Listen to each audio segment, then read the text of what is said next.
என் பேர் சின்ன தம்பி. நாங்கள் தாம்பரம் அடுத்த சாலையூர்லேருந்து வரோம். எங்கள் ஒய்ஃபுக்கு கேன்சர் வந்திருந்தது. பச்சையம்மாள் வேறு எங்கேயும் ஹாஸ்பிட்டல்லாம் பார்த்தோம். அதன் பிறகு இங்கே வந்தோம். இது முதல் தடவை வரும்போதெல்லாம் எழுந்து நடக்க முடியாத அளவுக்கு இருந்தாங்க. ரொம்ப சீரியஸ் கண்டிஷனு. இப்போ இது இங்கே மாத்திரை வாங்கி கொடுத்த பிற்பாடு ஓரளவுக்கு பரவாயில்ல. ஒரு 40% முன்னேற்றத்தில் இருக்குது. இது 4வது மாதம் வந்திருக்கிறேன். பரவாயில்ல, ஓரளவுக்கு நல்லா இருக்காங்க.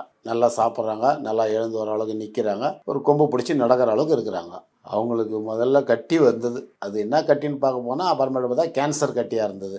பரவாயில்ல, இப்போ கட்டி இங்கே வரும்போதெல்லாம் கூட கட்டி இருந்தது. இப்போ அந்த கட்டி கொஞ்சம் கொஞ்சமாக குறைஞ்சி வருது. பரவாயில்ல, ஓரளவுக்கு நல்லா இருக்கிறாங்க. ஒன்றும் பிரச்சனை இல்லை. இந்த மாத்திரை சாப்பிட்ட பிறகு அக்கல்ல தோலில் கட்டி இருந்தது. அந்த கட்டிலாம் கொஞ்சம் கொஞ்சமாக குறைஞ்சி வந்தது. பின்னாடி இந்த முதுகு பக்கத்தில் வலி இருந்தது. அந்த வலியெல்லாம் ஓரளவுக்கு குறைஞ்சி வந்துருக்குது. இப்போ இந்த காலில் மட்டும்தான் வலி இருக்குது. இல்லை, முதுகில் இருந்த வலியெல்லாம் கொஞ்சம் குறைஞ்சி வந்திருக்குது.